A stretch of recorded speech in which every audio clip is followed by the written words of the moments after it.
जब नारद मुनि ने भगवान शिव को बताया कि शनिदेव उन पर 7.5 साल के लिए बैठने वाले हैं, तो इस कथा से जुड़ी एक बहुत ही रोचक और शिक्षाप्रद कहानी पौराणिक ग्रंथों में मिलती है। एक बार नारद मुनि ब्रह्मांड में भ्रमण करते हुए कैलाश पर्वत पर पहुंचे।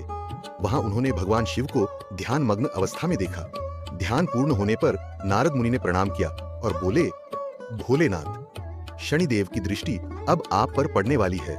उनकी 7.5 की अवधि आपके ऊपर आरंभ होने वाली है। भगवान शिव मुस्कुराए और बोले, नारद, मैं त्रिकालदर्शी हूँ, मुझे मालूम है कि कौन कब और क्या करने वाला है, पर शनिदेव तो अपने कर्म और न्याय के लिए प्रसिद्ध हैं। अगर वो आना चाहते हैं तो मैं उन्हें मना क्यों करूं? यह सुनकर नारद जी हंसे और बोले, प्रभु, शनि की दृष्टि से बचना देवताओं के लिए भी कठिन होता है। देखिए क्या होता है। कुछ समय बाद शनिदेव स्वयं कैलाश आए और शिवजी को प्रणाम कर बोले, प्रभु, अब आपकी 7.5 का समय आरंभ हो गया है। क्या मुझे आपकी कुंडली पर दृष्टि डालने की अनुमति है? शिवजी बोले, हे शनिदेव, आप धर्म के प्रतीक हैं, आपकी दृष्टि कोई भी रोक नहीं सकता। लेकिन मैं आपसे एक विनम्र अनुरोध करता हूँ, कृपया पहले मुझे बताएं कि आप मुझ पर किस अंग के माध्यम से प्रभाव डालेंगे। शनिदेव थोड़े चकित हुए, लेकिन बोले, प्रभु, मैं आपके मस्तिष्क पर अपनी दृष्टि डालूंगा। भगवान शिव ने तुरंत समाधि में प्रवेश कर लिया।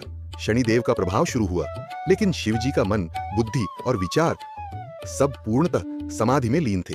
7.5 के सारे 7 साल बीत गए, लेकिन शनिदेव कुछ भी बिगाड़ न सके।